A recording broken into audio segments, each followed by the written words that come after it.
What's really good, people? It's your boy K here, and welcome back to the Hot Box Report. We're hitting you all these box office news, results, predictions, and pretty much everything else in between. So, it's another summer weekend, and this is probably the first weekend in a while where we get like a true summer blockbuster dropping this weekend. Well, it didn't drop this weekend. It dropped like earlier this week because they wanted to take advantage of the 4th of July holiday and get that extra money. But it dropped, Tuesday, I think? But yeah, you know what I'm talking about. Spider-Man Far From Home is coming out this week. And everybody knew that, that's pretty much gonna fucking destroy the box office. It is the first Marvel movie since Avengers Endgame. So, people are dying, starving to see how the phase 3 of the MCU is gonna end. And, hey, overall too, Spider-Man Far From Home, a huge success. Critics loved it, fans seem to love it. I think it's up there in like the top 2 maybe as my Spider-Man movies. But yeah, everybody seemed to love it and stuff. So yeah, I figured it was gonna do killer at the box office. But there was that possibility that it could not be the #1 movie in America for the weekend. Because yeah, like I said, it opened up on a Tuesday. So it had all those days for people to go see it, and it did break the Tuesday opening record. So there was still a glimpse hope that the #1 movie might not be Marvel. It's still gonna be Disney because it's gonna be Toy Story probably, but Toy Story 4 could have upset Spider-Man Far From Home being the #1 movie in America for the weekend, for a 3rd straight weekend in a row. Because yeah, let's be honest, no other movie was gonna open up against Spider-Man Far From Home. There was Midsummer that opened up I think this week, but yeah, that's kind of programming to Spider-Man Far From Home. Despite going up on a Tuesday, could Spider-Man Far From Home still be the #1 movie for the weekend, or did Toy Story 4 or maybe surprisingly another movie took over that #1 spot? Avengers Endgame, like I said, still in the box office, still trying to make that money back. And I know that re-release hurt its reputation a little bit, but it's so close to the Avatar record, people might still go see it after all.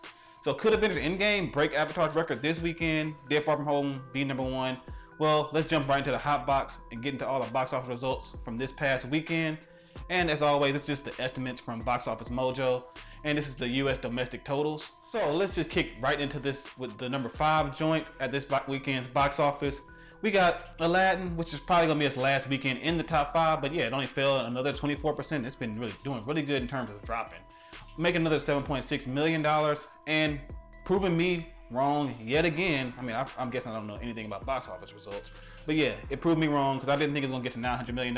It's at $920 million worldwide. Look, I'm gonna tell you right now, it's not gonna get $1 billion. I doubt that it'll get $1 billion, but next week it'll probably be at $1.2 billion. So I don't know. But yeah, this is a huge surprise for me because this is like Will Smith's biggest box office thing they've said. I was like, wow, really? Will Smith, the great Will Smith, Mr. Box Office himself, has never had a movie over $1 billion or nothing like that. I think before this was Suicide Squad, which is, let's not get talking about that. But yeah, I'm glad he actually has a decent movie as his #1 movie of all time. Because yeah, I enjoyed Aladdin. I know it's sitting at a 56% right now at the box office, but yeah, it's still pretty good. So at the #4 joint, we got the latest movie in the Conjuring universe, Annabelle Comes Home, which brought in $9.6 million in the second weekend, which brings its domestic, its worldwide total up to $134 million, which is way past his budget. These Conjuring movies may not be all that great and stuff, but they gonna make some money back regardless of how shitty they are. And I personally didn't hate Annabelle Comes Home, but critics kind of didn't love it like everybody thought they would. And fans, I think, was pretty mad about it. So it making $134 million means that, yeah, people still will go out and see anything the Conjuring universe dumps out. So I'm pretty sure the Conjuring 3, when it comes out, will be a high grossing movie, even though Michael Chavez, who directed La Llorona, was a shitty director for that one. So I'm not really looking for that too much forward to it, but oh well.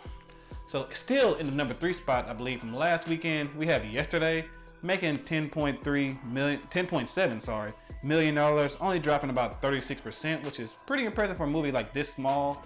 Word of mouth for it must have been pretty good too, because I didn't think this movie was gonna have this legs like this. It made, I think, it's $56 million worldwide, which is pretty impressive.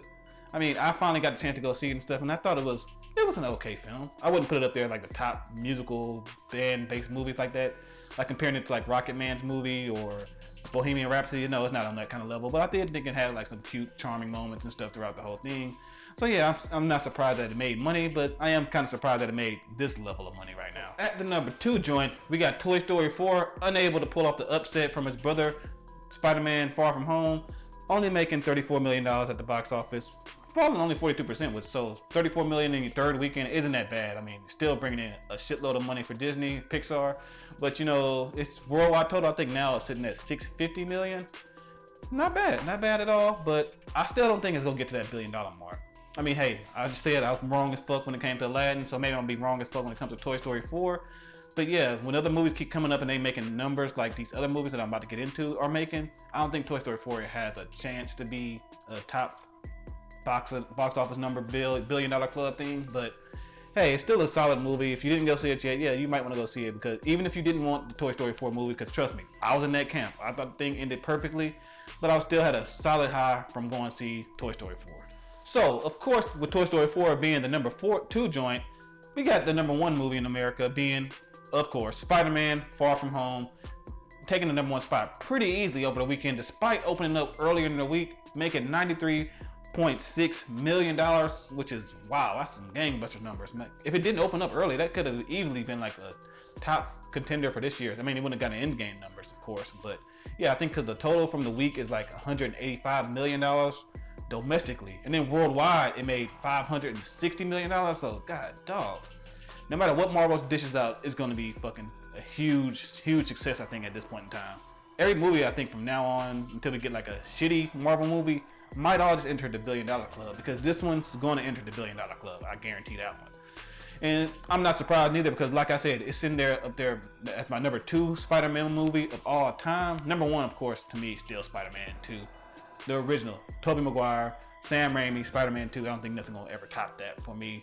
Okay, it probably will eventually, but yeah, like that's still my number 2. I mean, that's still my number 1, and this is a solid number 2, because yeah, it's a pretty good time. Like the twists and turns that this movie takes is gonna be a mind fuck for any stoner out there. So yeah, if you haven't seen Spider-Man Far From Home, but looking at these results, I think most people might have, go ahead and check it out. So yeah, that was the top 5 joints from this past weekend's box office results. And of course, I did say another movie opened up this week with Midsummer was dropping, but it didn't open up this weekend. It opened up, I think, the day after Spider-Man or whatever.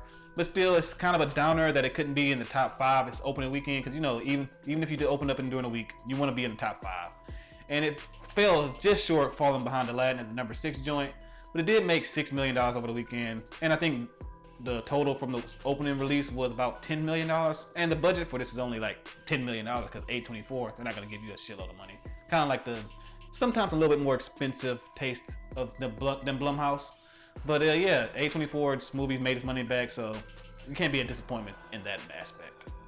I haven't seen it yet, but I do like Ari Aster, I believe is the director's name. I did like what he did Hereditary, and I'm probably gonna take the hit of this joint tonight. So, and I'm hearing good things about it, so maybe I'll like it. Maybe I'll think it's a huge piece of garbage, but who knows? So, of course, Avengers Endgame is still in the theaters, so of course we're gonna keep it watch on that, because it's getting ever so close to breaking that record. And hey, it's even closer now. Like I think last week it was like 30-something million away.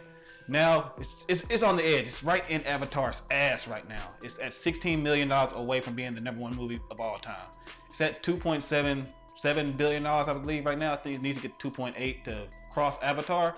So I mean, hey, it's getting there. Like I thought that re-release hurt it a little bit, because people were pissed the fuck off, because I was like, damn, Marvel, y'all literally just wiped your ass with a piece of tissue and just put it on camera and expected us to go see that shit. Like, did y'all see that Hulk before y'all re-released that shit? That shit looks fucking awful.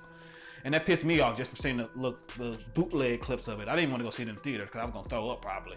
But yeah, like a lot of people were upset about it. But I see some people still went out to go see it this past weekend. I mean, the movie still is in the top 10. Surprisingly, made $3.1 million.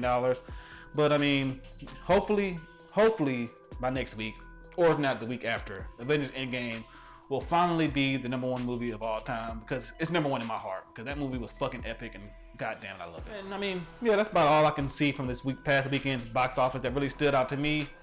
Maybe I missed something. Maybe you saw something differently. Maybe I'm just a dumbass who don't know anything about the box office numbers, because of course Aladdin did way better than what I was expecting.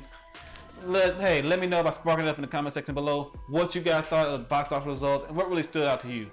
As always, like, share, and subscribe to the channel if you're new, and be a part of the Blaze crew, where we stay getting super high off of everything movie related. As always, I'm Kay, and this has been the Hot Box Report. And before you jet off to go see that movie, make sure you blaze it.